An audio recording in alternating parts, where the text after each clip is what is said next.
Cagliari, oltre il quartiere Castello e le torri medievali di San Pancrazio e dell'Elefante, ha un suo emblema che la contraddistingue, il bastione di Saint-Rémy. Il baluardo deve il nome al barone di Saint-Rémy, primo viceré piemontese del Regno di Sardegna, e si affaccia sulla odierna piazza Costituzione e domina l'inizio di due vie commerciali cagliaritane, via Manno e via Garibaldi.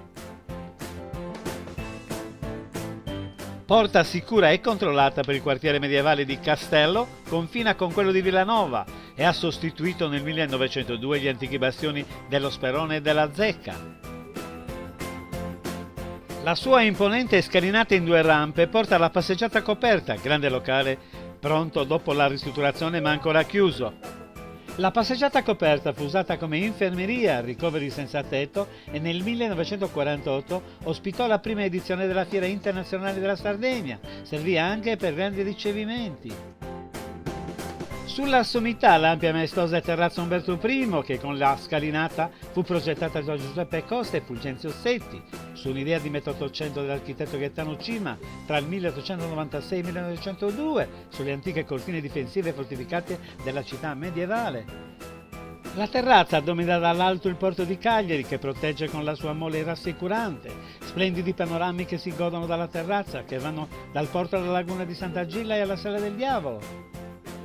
La scalinata e l'arco di trionfo alla sua sommità furono danneggiati dai bombardamenti della Seconda Guerra Mondiale, ma fedelmente ricostruiti.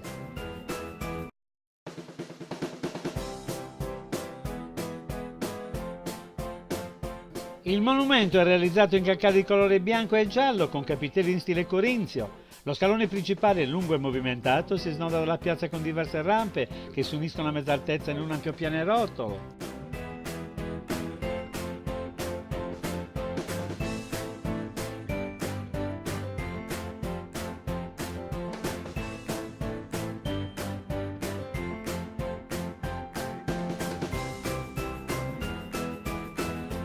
La terrazza è attorniata da importanti costruzioni come il palazzo ottocentesco Boyle, caratterizzato dalle statue delle stagioni e da pali di cannone sulla sua facciata che simboleggia i bombardamenti subiti da Cagliari fino all'Ottocento.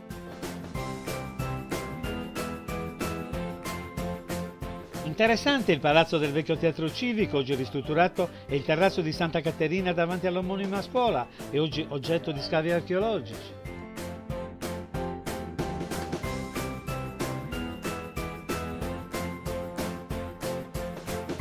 Insomma, il bastone di Saint-Rémy con la terrazza Umberto I sono ormai diventati emblema di Cagliari, che a grandi passi sta diventando sempre più città turistica.